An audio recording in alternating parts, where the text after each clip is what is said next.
Hello, everyone. I'm Vano, head of technology at HLV, based in far east country of Georgia. I'm heading our technology advisory at HLV and also manage our exchange and market maker relationships. And this week, I'm really excited for this week because we will learn a lot for liquidity, for how to manage our exchange listings, things like that. And I'm eager to learn more from Matt, who is head of BD from Kairon Labs. And like if you search for reputable crypto market makers, Kairon Labs will be up there in like top results on Google search. So we get really like top tier coverage this week, I think. And so today it will be Market Maker 101. Then on Wednesday we have liquidity and token launch workshop, and then fireside chat on Friday. And in between there will be one-on-ones as well. So that's it from me, and it's all yours, Matt. All right. I appreciate that, Vanu. I think tier one representation, we really appreciate your kind words, and I think more than anything, we just try to be ethical. I know it's really it's really seductive to cut corners. It's really, the crypto mentality.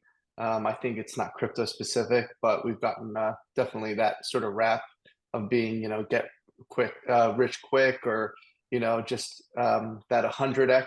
But the amount of work it takes to build a company that's sustainable, that works and operates ethically, that can last through the hyper regulation process that the industry is starting to feel. There's no corners to be cut. You have to be extra careful, very mindful, and as a market maker, we're definitely taking that approach. It's slow growth at times, and then spurts of growth when we can actually support those growth legs. So what we'll be talking about today, and I'll share my screen. So this is our presentation. Our marketing team put this together specifically for Denari Labs for you guys.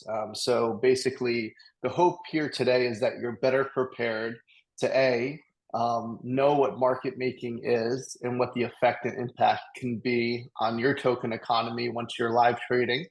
The second thing would be more prepared for conversations with market makers.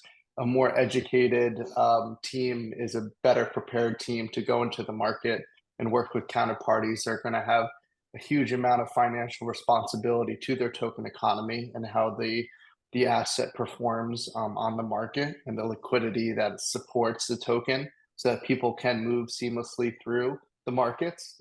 And the last thing is hopefully just some interesting tidbits that kind of dispel some of the false narratives or some of the kind of black magic behind the scenes that you might think market making is, but really isn't. So we're going to start with Market Making 101, and I hope you enjoy it. So let's start off with just a general question of what is market making? Market making involves supplying liquidity to crypto exchanges by setting limit orders on both the buy and selling sides of the listed pairs.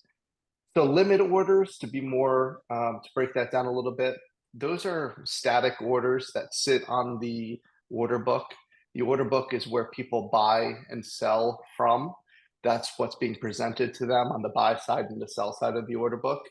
So basically, these are just orders that are sat on the order book that people can interact with. They can either buy tokens, or they can sell into buy orders, which is the quote side or the buy side, which in crypto, most volume flows through stable coins when you're trading altcoins or tokens that are non-BTC.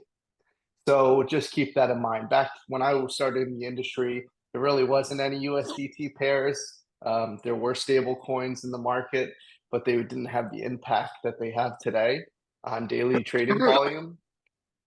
So what we saw was all the hyper volatility of the 2016-17 cycle had a lot to do with Bitcoin or BTC being the quote side or the base trading asset against all the crypto tokens. So if you think about this, if an altcoin was trading against BTC on all major exchanges, BTC went up 3x, and then the actual against USDT, and at the same time the altcoin went up against BTC, you could see like the extent of how large these rallies could go from altcoins against USDT. Because first they were quoted in BTC, and then BTC was trading against USD, right? So now we have a lot cleaner and more direct liquidity between altcoins or tokens and USD, because stable coins are the predominant flow of volume between non-BTC assets in crypto and USD. It's a direct trading experience.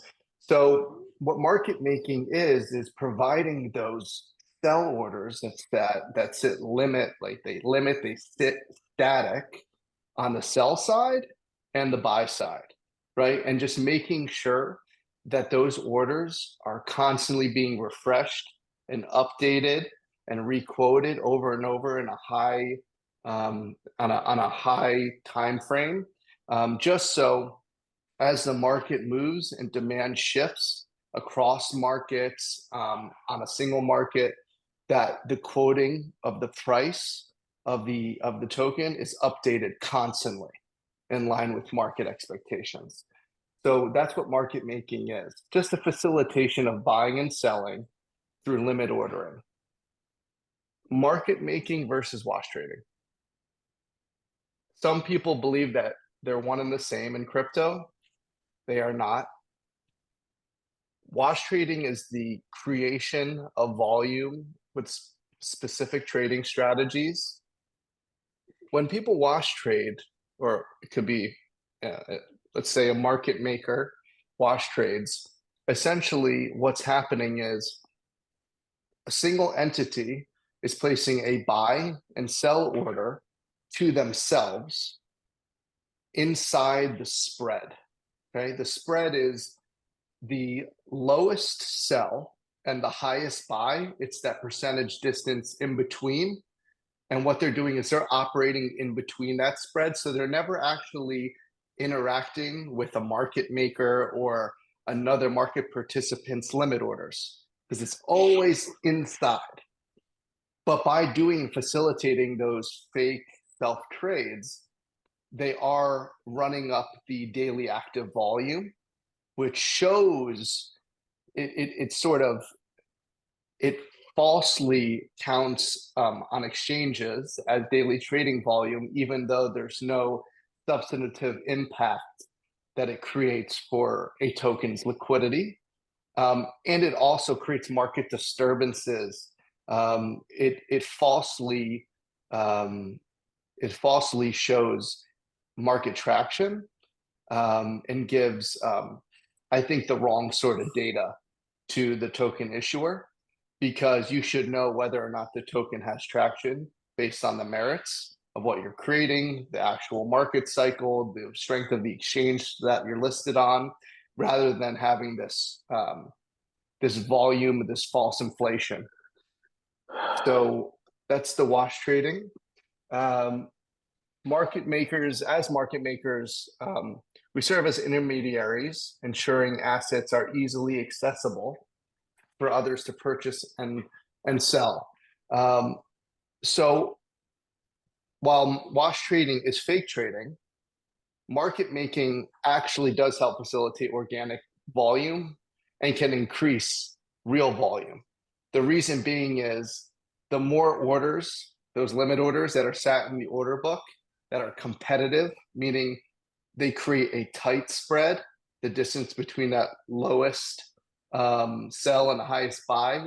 If you create not a lot of space by percentage in between those two things, then people feel like they can buy and sell without a huge amount of price impact or slippage. Slippage is what's lost just trying to buy and sell across the spread, that distance. So when you give them a really competitive market and plenty of order book depth, meaning there's plenty of buys and sells that are at that spread or 2% in either direction from that spread, then people have no hesitation to buy and sell because it's not going to cost, it's not a big cost or big price cost impact for them to do that. So they'll actually come and continue to stay in the markets. They'll hold the tokens longer. They'll buy larger amounts of tokens with comfort because liquidity is extremely valuable to somebody who's holding an asset. So here you see the orange is what a wash trading could look like. It can come in like a wave and peak really high, but just as quickly, as soon as those algorithms are turned off, it just completely disappears because there's nothing organic about it. Whereas if you look in the blue, you can see organic demand will shift and change depending on market conditions.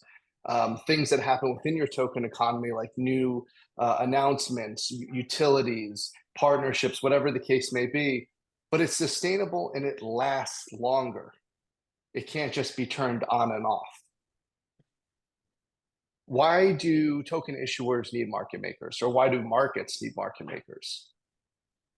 Market makers ensure that there's liquidity there at all times, no matter what, no matter even if FTX collapses or Luna is dipping, or oh no, we have a liquidity crunch for COVID, which was one of the most insane liquidity crunches I've ever seen in my life. By the way, it was really wild. There were still orders in the book. Why do you say that? Because it was so steep and so violent that it seemed that there was all these long-term or high time frame support levels were just getting smashed. But yet there were still bids. Finally, we bottomed out around 3,700 USD to 3,200 USD on BTC. There was just enough demand there at that historic support line. And that's where we bounced off of. But I'd never, that really caught everybody by surprise. Even FTX couldn't create that level of capitulation and panic and that steep of a correction, right? So that was like, I think the true test for me was after 2017's the bubble burst, when basically there was the ability to short BTC from Wall Street, but no spot ETF on BTC. And then at the same time, seeing us recover from that, and then us bouncing really hard and performing extremely well after the COVID liquidity crunch, which spurred the 2021 bull market, as well with all the free money printing. I just knew after that the markets and crypto was going to make it. It was extremely resilient. So why do markets need market makers? There always needs to be liquidity on the order book. There always needs to be the ability for somebody to come to a market and buy and sell when they feel it's time for them to do so. The crypto markets, they operate 24/7, 365. So there are, unlike traditional markets, where there's times where the markets are down or closed. It could be Saturday, 12 a.m. EST, and Elon Musk tweets something funny, and everyone speculates on Dogecoin. Well, there needs to be orders in the book because that's the time that people are going to have a demand for it. Market makers provide advanced technical solutions. So a lot of the crypto exchanges, they have different types of WebSockets, different types of API connections, and then on top of that, you have issues where not all chains are EVM compatible. Sometimes libraries are barely written. That's really immature. So when you do new chain integration, if you want to do on-chain trading or DEX trading, you need to basically write the book with the foundation's technical team. So you have to be a very technology forward, pioneering sort of firm to be able to adapt to the evolving market. And you essentially need to support where the liquidity wants to move. So that was an extremely, that was evident to us when at end of 2020, early 2021, we saw lots, if not most, trading happening on chain. It really was the rise of the IDO boom. You know, it was the ICO boom in 2017, 2018, and then IDO boom where initial price discovery would happen on DEXs, and then centralized exchange listings would be a kind of subsequent liquidity event. So that was an interesting time. If you didn't have on-chain integrations, if you weren't able to arbitrage or align prices between Uniswap V2 at the time or PancakeSwap and major centralized exchanges, you had an extreme disadvantage. You couldn't properly create price parity between multiple markets that were really important for the token to be priced competitively. And then also, crypto markets can be extremely erratic. In a smaller market cap asset class, you have higher percentage swings. Highly speculative markets create for just more exaggerated volatility as well. So you need to have a tech stack, a trading engine, the ability to handle that excess volatility when it comes to help stabilize the market as best you can. Monitoring token market momentum. So market momentum is an interesting thing. In the context of your own markets, when you do issue the token and it's live trading, here are some things that you want to consider. When you're trying to understand momentum in your markets, you want to look at the trading volume of your token. You want to look at that collectively across all the major exchanges. The reason why you want to look across all the major exchanges and not just at one specific exchange is because you want to get a broad understanding of the market momentum. Different exchanges have different focuses in different regions. So this gives you just kind of a higher level picture of how the general crypto community feels about the token and if they want to participate. The next thing to look at is if you zoom in, you could look at the volume of your asset, of your token on a specific trading pair. Let's say you do a specific call campaign in the region of South Korea because it's a really great market for you based on the token market fit and the product fit. And this is the one area that you're really trying to grow your users in or grow your community in. Well, you would actually zoom in that case. And if you were listed on Upbit or Bithumb, which are two of the leading exchanges in South Korea, you would focus and look at the momentum that a specific trading pair on a specific exchange is generating, because that's your target market. And that's where most of them will have accessibility to the token to actually get involved and enter the token economy. And then bid-ask spread. So the market maker, if you see the graphic, the market maker really is the backbone or the skeletal system of a market. However, a market maker requires or needs the presence of third parties, other market participants to put their own orders in the book, to fill it out, give it musculature, structure, and just give it depth and life, essentially. So if most market makers can let you know, even for Kairon, we can show you a visualization of what the order book, on the order book, the depth, those limit orders that are sat in the order book. We can show a distinguishment between Kairon's orders or the orders that are being provided by the market maker and what the organic or third-party order book depth is. And that gives you an idea as how competitively are other people bidding or competing to trade the token. Is it the market maker who's doing most of the heavy lifting, or is there more organic competition? So that's another way to see, to basically see market momentum and traction. Here's two of the most common models. I think it's really important to just understand some of the key differences.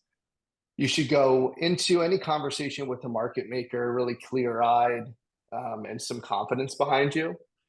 So in the retainer model, if you start with the token issuer provides a balanced inventory to the market maker. That's what an MM is, and has more of a collaborative relationship with the MM. End of the day, the token issuer owns that inventory, so they have a lot more say in how it's utilized beyond just simple KPIs and SLAs. The market maker facilitates buying and selling of the token at organic market prices. They will buy, they will interact with new customers, they will interact with old customers, people who want to buy, people who want to sell. They're going to facilitate trades by making sure that liquidity is competitive and large enough and deep enough in the order book that people can access the markets at various sizes, different times of day, different, bull markets, bear markets, doesn't matter. And then also old customers can buy and sell to new customers. If you think about, just like I said, and a market maker provides that, initial framework, that skeletal structure, but we do require, or you do want to see the presence of organic liquidity in the order book as well.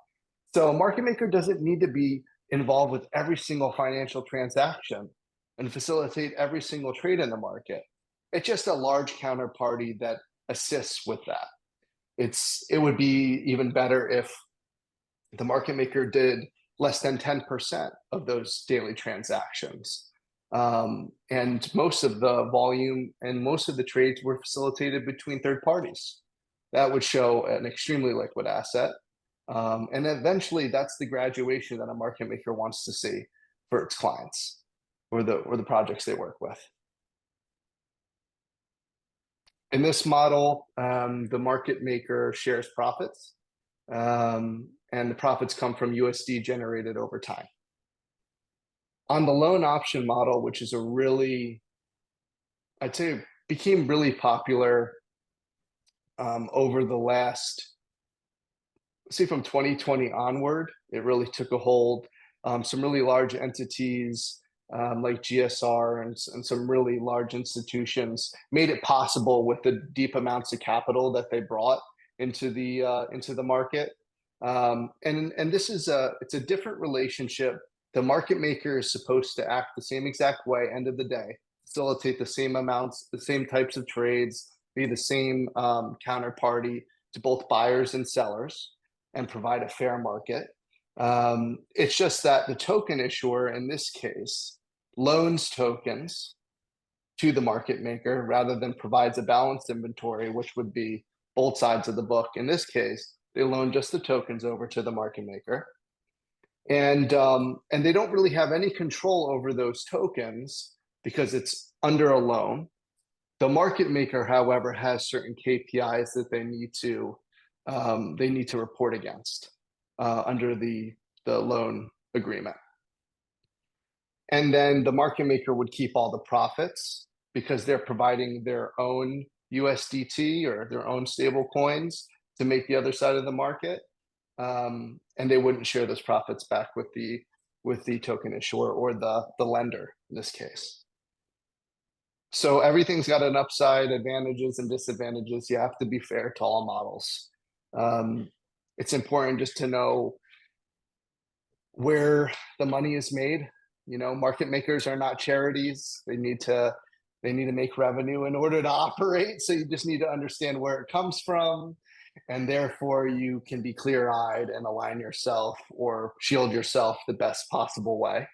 And there's no right or wrong model to pick. I think a lot has to do with the kind of relationship you want to have with the market maker. How much interaction do you want to have with the market maker? How much say do you want to have? B, regulatory constraints, right? That's a huge aspect of it. Are you in a jurisdiction that would make it difficult for you to have assets on your own balance sheet that are being used for trading of your token? That's a huge aspect. So there's a lot of things that weigh into deciding and picking the right model and the right market maker. And it's just part of the process. But at least you understand here that let's start with service costs. Under the retainer profit share model, which was not the loan, it was the initial model that we spoke about, specifically the one on the left. There's typically a fixed retainer that's paid every single month that provides access and service to maintain the markets and run the algorithms and have traders actually monitoring those markets 24/7. So there's a capital outlay that will happen or a drawdown on runway from a month-to-month basis. You just have to make sure you budget for it if that's the model that you want to go for, and you're aware of these sort of operational costs that you could have when you utilize that model. On the other side, on the loan option, the market maker is a borrower, right? So you're not paying them a monthly fee to provide services. You're just lending them a large amount of tokens so they can facilitate market making. They will get options to buy assets or tokens back from you at favorable prices, but that's their upside. That's where their primary revenue would come from.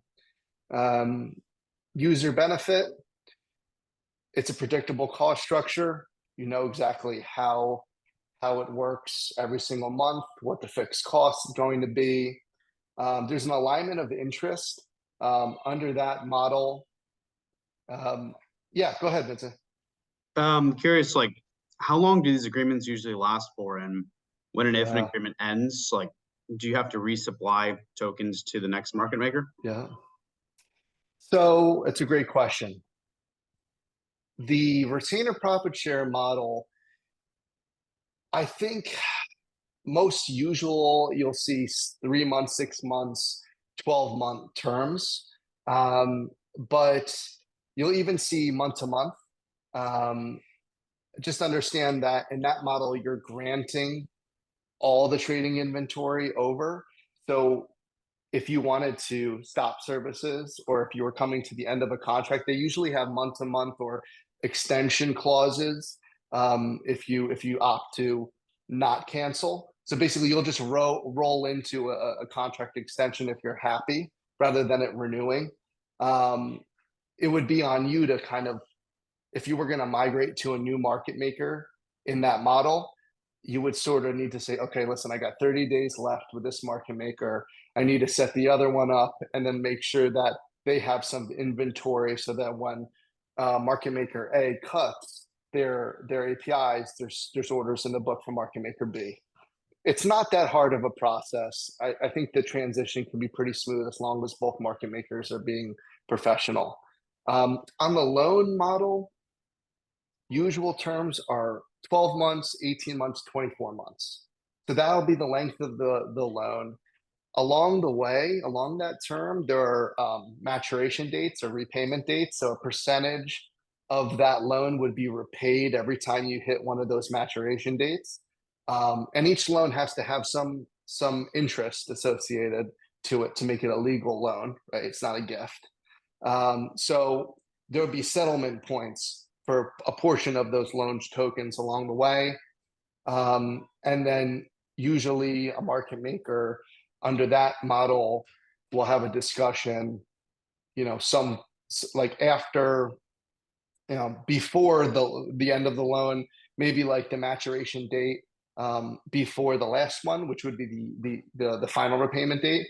There's an option to extend or kind of like a review point for the market maker and the client to come together and see what they want to do for the next term once this agreement ends. For that one, again, as long as you have, you know the timeline, by the time you get deep into that loan, you've had some repayments, so you have some of those tokens back. You can now facilitate another market maker to start if you want to switch when that loan agreement finally ends. So the good news is you'll have complete knowledge of when services are going to cease, and you can set up a market maker for the next term if you want to leave, or you could extend the one that you're currently working with ahead of the end date, essentially. That's super helpful. Just curious, Matt, here in your industry, how often does somebody change market makers in a lifetime of a coin? Right. I can't imagine this is something that's probably, I mean, are people changing this annually or biannually, or it's got to be something that's usually longer term, right? Unless there's a fallout of some sorts. Just curious on that. Yeah, it's not uncommon. I think the reason why some projects stay with market makers for a long time is because they have a 2-year loan. So they're kind of stuck with the market maker for a while just because that's the agreement they're in. A good market maker can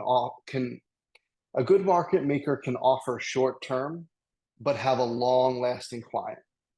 So for instance, for Kairon, we have a 3-month minimum. When we do the retainer profit share model, we have a 90-day or 3-month term, and then a defaults month to month after that. But most clients just stay on for years. Some market makers would do an upfront initial term of 6 months, and then a default, or it's a rolling 6 months. But we've seen lots of clients come from other market makers. We've had clients go from us to different market makers. I would say it's not an uncommon thing, but for us, most of our clients are with us for at least a few years. Do keep in mind that the reality is every client that starts in this industry, for the most part, with a small amount of exceptions, where they're Web2 companies that are extremely solvent and secure, and they release a Web3 product, so they have other revenue streams while this Web3 business is developing, or they're transitioning into Web3. These are startups, so the success rate is really, it's not super high. Of course, it's higher when people launch in a bull market, but when you do see the life cycle of a project, they can get into liquidity constraints to operate, and sometimes the needs of the business over providing that liquidity to the market, the balance shifts to just keep the product development, and then sometimes clients need to draw back and pull back capital because they have other existential needs. So because the bear markets are so the volatility is so exaggerated in crypto, those liquidity constraints can be pretty significant depending on if you're in a bull market versus a bear market. So sometimes that can lead to people to use lower cost options in a pinch if they really just need to survive. So note, just allocate more reserve liquidity to market making so you don't run. Got it. That's the number one downfall, essentially, is liquidity being crunched between operations and being allocated to market making to support the token. Cool. Thank you. Definitely. Yep. And in the workshops that we have, that's one of the questions that we provide. Make sure that you have enough tokens provided for liquidity that you don't need to tap into for operational.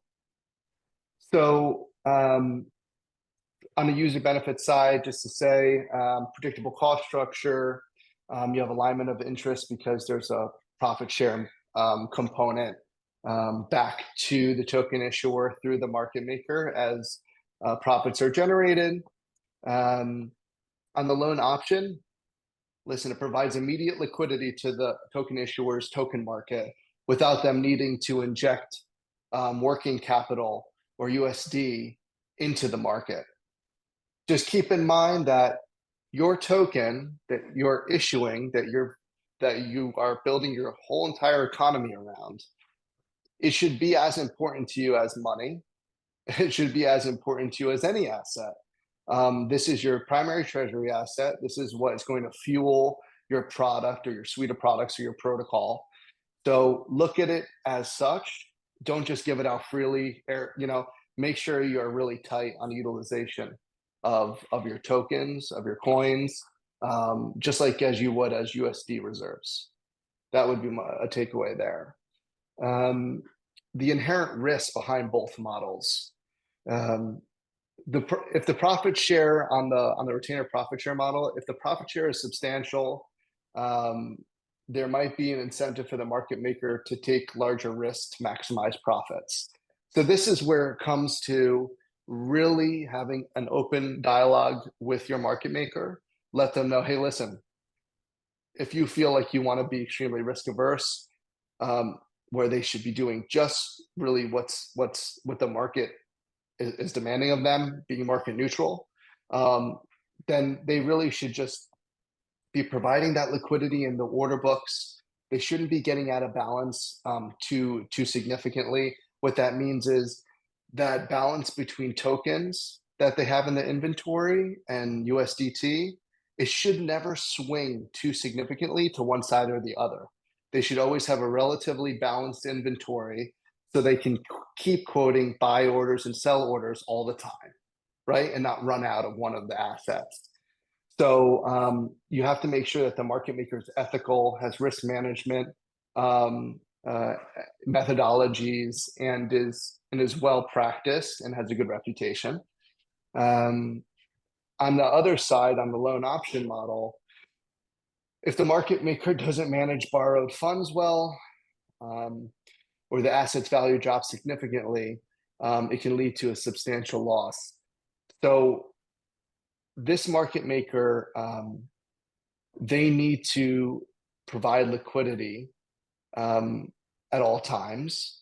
If they mismanage the use of the loan tokens and do degenerate things, and they run out of capital, well, there goes your base layer of liquidity in your order book, and now your token economy is impacted significantly. It happened with Alameda, and it could happen in the future.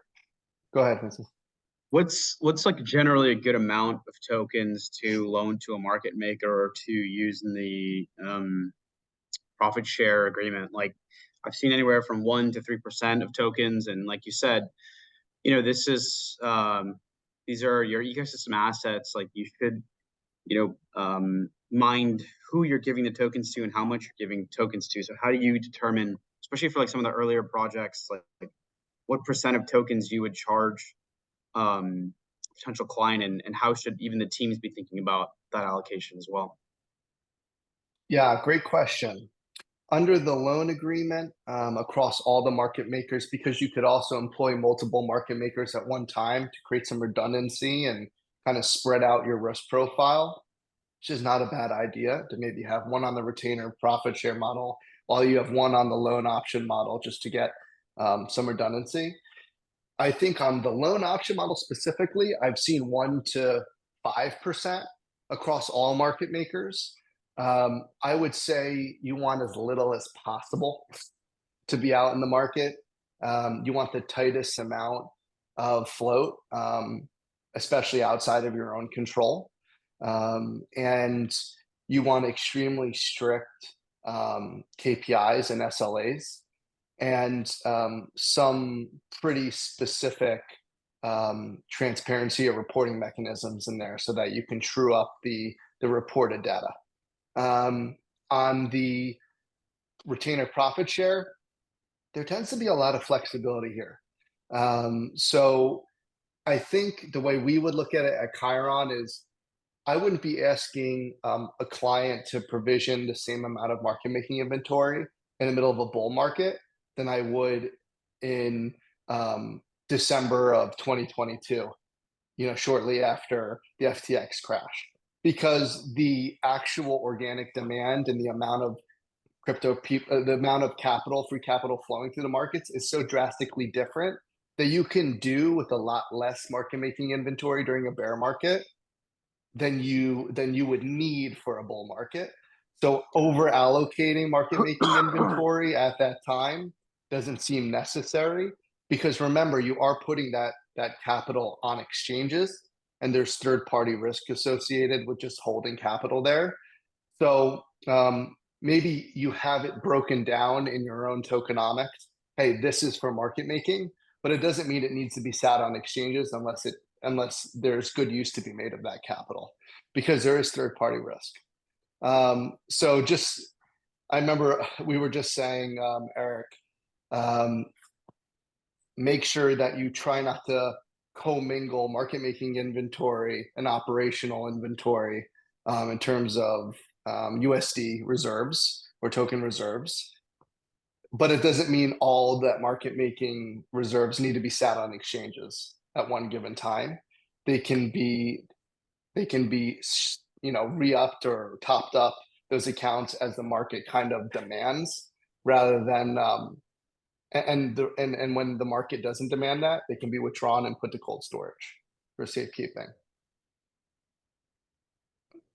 So for us, it would be very dynamic on the retainer profit share. Let's just give you some highline numbers on a Binance OKX. Let's say a tier 1 exchange. I've seen 500K to $1 million worth of assets per exchange. On a tier 2 exchange, you would do anything around 150K to 300K worth of assets per exchange. And then going down the list, you don't want to go too far down the list, because the third party risk on that inventory is really high as you work on smaller exchanges. But on exchanges like MEXC or Gate, you could probably get away with 75K to 150K per exchange.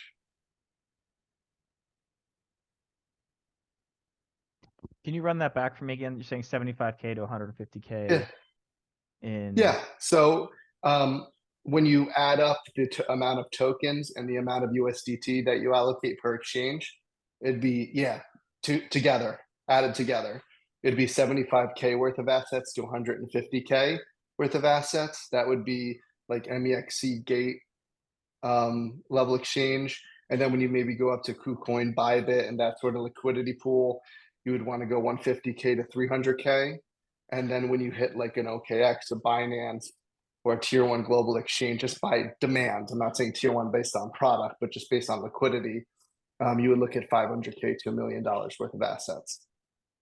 So that's how, and that can shift based on market regime. If it's bull market, bear market, then you can do with less or more.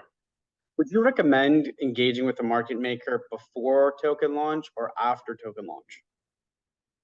The best time to engage with the market maker would be 60 days prior your token launch, maybe even 90 days. Reason being is they typically have a lot of insights on how exchanges operate behind the scenes, what the recent token launches have been for them, so they can actually give you some insights onto what their experiences have been.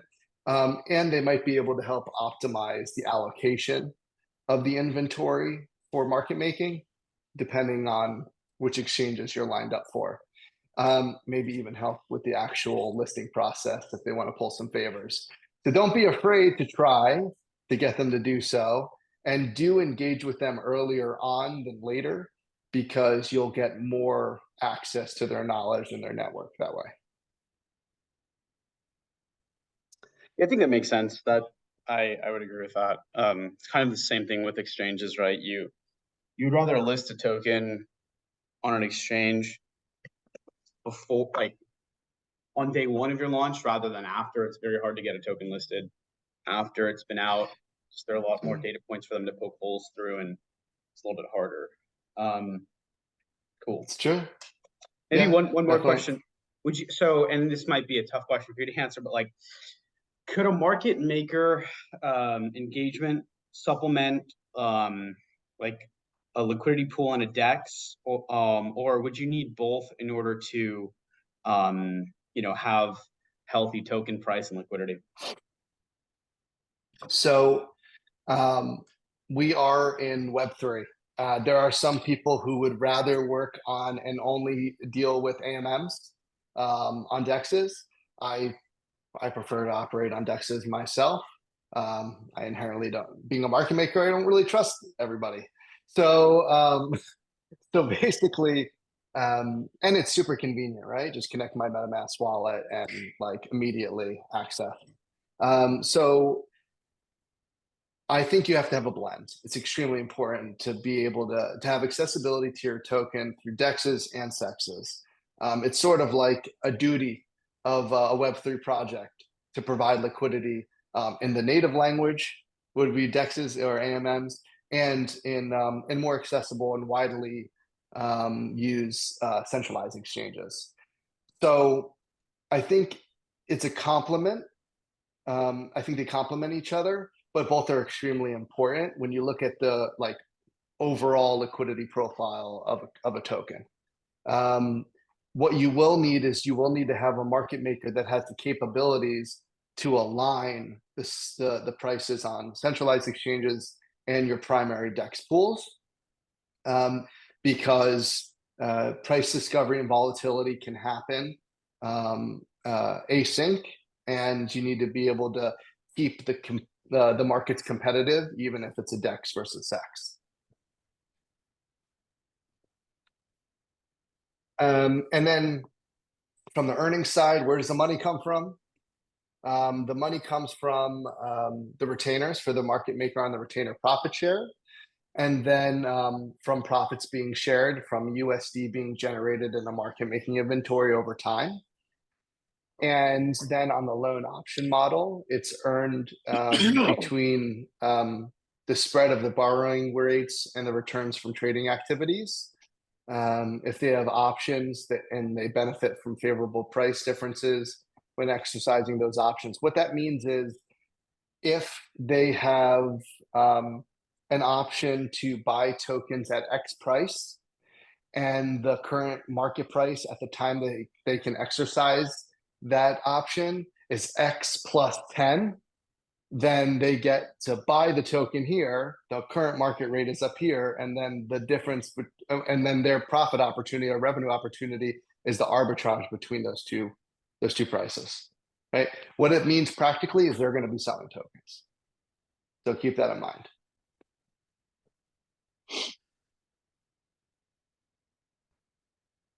We'll pick it up a little bit, but I think everyone's going to get an access to this document. This is a checklist that you can run through just to decide and basically a little bit of a criteria list for yourself when you look at different exchanges, whether or not you think that they should check a lot of these boxes, a lot of these points before you actually go ahead and give them a listing fee, or even give them tokens for marketing activities, right? So are they credible, reliable? Do they adhere to regulations? Hey, where are they actually domiciled? That's an important aspect. Does the exchange have liquidity, trading volume? Be careful of looking at the coin market cap and CoinGecko and CoinPaprika or whatever other aggregator lists there are. When you click on the exchange tab and you see that list, a lot of that trading volume is bogus. If it seems odd that this exchange almost has more volume than Binance, but you've never heard of them, it's because it's not real. And it's not just this hidden secret. You know, it's fake.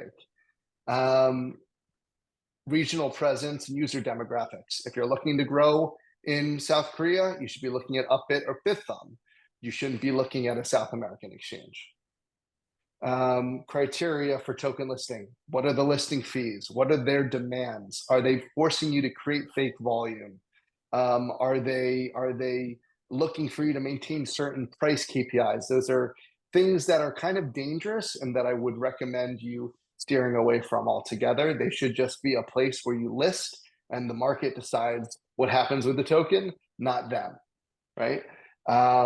Trading fee structure, you should always, or usually, if you have a market making designated account, you will get discounted trading fees because it's in the exchange's best interest to make it low cost for the market maker so that they provide liquidity and access to liquidity at all times. Go on the exchange, actually create an account. Is it user friendly? Does it make sense to you? Would you trade there if you were into that? Like it's a great thing. How hard is it to make an account? Those things really do matter. Do they have protective security protocols? Do they require 2FA? What's that process look like? Compatibility with tokens. Do they have a good a range or array of tokens listed?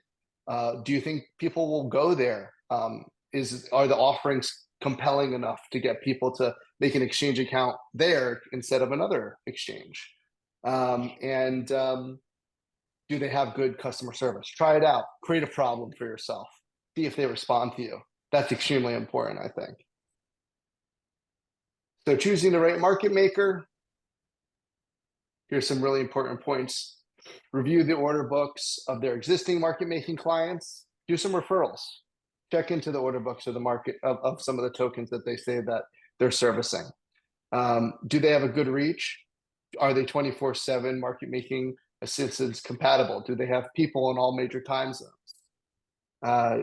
Do they have a commitment to innovation? Are they compatible with DEXs? Can they close the price differences between DEXs and SEXs? Are they trustworthy, principled? Do they prioritize client-focused business approaches? Are they obsessed with their clients? And then do they have a strong reputation? Ask other people, don't ask them that, of course. And this is a little bit about us. And that's it. Quick question, guys. Sure. Quick question. In the situation where, I know we're at time here, but just a quick question. In a situation where I've seen where a lot of people like launch a token and it takes a lot of work to get a token live. And then once the token's live, a lot of like the product development and like use cases can then be kind of executed upon because there's a lot of things that you need to do once the token's live to actually like build APIs, etc. Like the problem that I find that most projects have is that they launch the token, the full like utility of their roadmap for the token is not yet completely baked, and then the liquidity is just gone by the time they've actually built that stuff because everyone just kind of dumps the token while they're building. How do you guys like balance against that? Our recommendation, because like it's only like what I've seen is most use cases in the first at least the first couple of months. I mean, you even see this with ApeCoin. Like the early days, it's pretty much just speculation until their metaverse is built or whatever the other 100 use cases that they're all working towards. Yeah, part of that is just a typical wave of speculation outpacing, organic demand and like utility-based demand. But the only way actually, to completely, I honestly don't even think that's the case. I think it's actually that the process of executing the utility takes time once the token is already live. So it's like there's this like mismatch of, hey, we need to get a token out into market. Once the token's in market, we have a whole bunch of stuff we want to do with it, but we have to just build that stuff. And then in that period of time where we have our market maker and our, kind of setting up the token and putting liquidity to market, we give all this money. People are going to, we have to distribute the token and get it into the consumer's hands. Then all of a sudden, there's a selling period because people don't want to wait till the development happens, but then all your liquidity dries up. And what do you mean is liquidity? What do you count as, like, you mean volume, daily volume, demand? Well, not even daily volume. I'm actually sure, can you call it daily volume, but also it's just like the general USD available for people to sell into. Because there's not enough USD being generated by the market yet because the use cases aren't built. So Some of that has to do with testnet developing, trying to shorten that gap between having all the token utilities live post trading or TGE event. Some of it is unavoidable because in order to get this big, loud, widely distributed token economy, having these really big token listings, these major marketing campaigns, it's important to do that, to cast a wide net. The unintended consequence of that is hype, and hype generates I that guess over speculative wave that totally. always will sort of come down. And it's just I guess part of that lends itself to my question of like, is there a right time to add the liquidity to your market or to provide liquidity to the market makers or to the pool? So like maybe you Okay, I see what wait, you're saying. maybe you distribute your tokens. There's not a ton of liquidity, so Mhm. people really can't rush to dump it because they're going to get nothing for it. And you wait till your product is in a proper position where the utility is built. Then you add the liquidity so that there's a real kind of like and do the promotion. So you stay silent for a little while the token's live. And instead of just like announcing you've launched the token, that's the whole big thing. It's more about you've launched the utility for the token. That could be a couple months after. So you can definitely do that. That would be more of a stealth launch. Yeah. A stealth launch means that you would distribute the token to token holders. So there'd be float, meaning there's tokens outside of your control circulating in the market. Yeah. You haven't seeded a liquidity pool on a DEX. So there's not a meaningful amount of concentrated liquidity on the market for people to buy and sell to, so people really aren't trading it. Maybe somebody created a liquidity pool themselves because DEXs allow anybody to launch a liquidity pool. If they have that token in their wallet, they can seed and create a liquidity pool and create it at any price. But if there's not enough deep liquidity in that pool, then nobody can really meaningfully trade a large amount of tokens without crazy price impact. So you could do it that way. Here's the caveat. The centralized exchanges that you want to court and list on to gain user accessibility to their users, they want it to be big, loud, and they want to attract new users. So if you come to them post-stealth, you need to show so much on-chain trading demand and volume in order to compel them to list the token, because all that free hype, all that excitement, all that speculation that they're trying to win, that's what they want. They want to win that speculation because that feeds their business, is now gone because the token's already distributed. So there's not a right or wrong way. It just depends where you want to end and what's going to create the least barriers to get there for you, or at least friction. So yeah, just balance like getting on top exchanges and getting a wide distribution of holders initially that you can then reactivate. I know it's annoying and it hurts to see liquidity dry up post hype, but you can reactivate them when utility is ready to be launched and new utilities are ready to be launched, and they'll come back just like you see wallets reactivate on NFTs. Or are you like totally against that and that's too painful, so you want to go stealth, distribute the tokens, let the community know ahead of time this is the way you're going to market, so they know, eyes open, what to expect, and then try and fight that battle with exchanges later on. And hopefully you have the utility be so compelling that there's lots of on-chain trading happening on a DEX that gets them to then list you on a secondary listing. Or you launch Pepe and all of what we said goes out the window. Binance launches it like 3 weeks after, the manias happen. By the way, at the very top of the market cap for that token.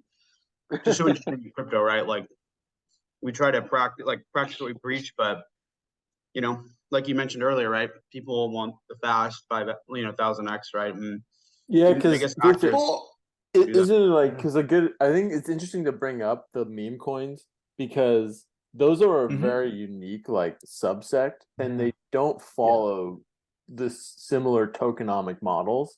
And I think you get people who are like, well, how do we end up like Pepe? But those are approached so differently, right? Like in terms of just demand and interest. Yeah. But it's a totally different ballgame, well, right? You also have like yeah.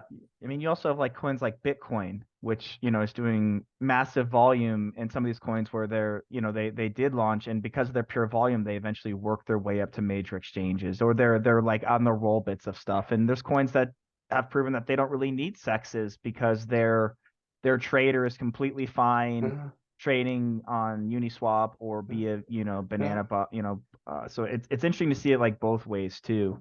I was curious because we didn't touch on this, and maybe we can do this later, just on a converse like AMM strategy in addition with an MM strategy, and you know what that looks like as far as that, or if that's, you know, there. So, but anyway, I know we're over time here, so. Yeah, and just to touch on meme coins, to me, peak meme coin season is at the depths of bear market cycle where there's just no volatility whatsoever, and they just looking to gamble and get some of that you know, just get the blood pumping, want to feel dead inside. Or it's a great onboarding tool into crypto, period, through fun and laughter and just joking around on the internet. No, I think Doge has probably onboarded more people than Bitcoin. I mean, I don't know. It could be close. It's definitely possible. Yeah. So I think it's extremely important aspect, just like memes are. So might as well have meme dollars, right? So it makes sense to me. But I also have been living in this crazy world for like 5.5 years. So just the way it is. If you guys have any other questions, we will have the fireside chat on Friday. And are you in the mentor channel, right? Yes. On Slack? Okay, good. Yes, I'm there. So if you have any questions, just ping them over. Just give me a little bit of time to answer, but I'll get to everybody. Awesome. And yeah, glad to chat with you guys. So thanks so much for taking some time, and I'll speak to you on Wednesday.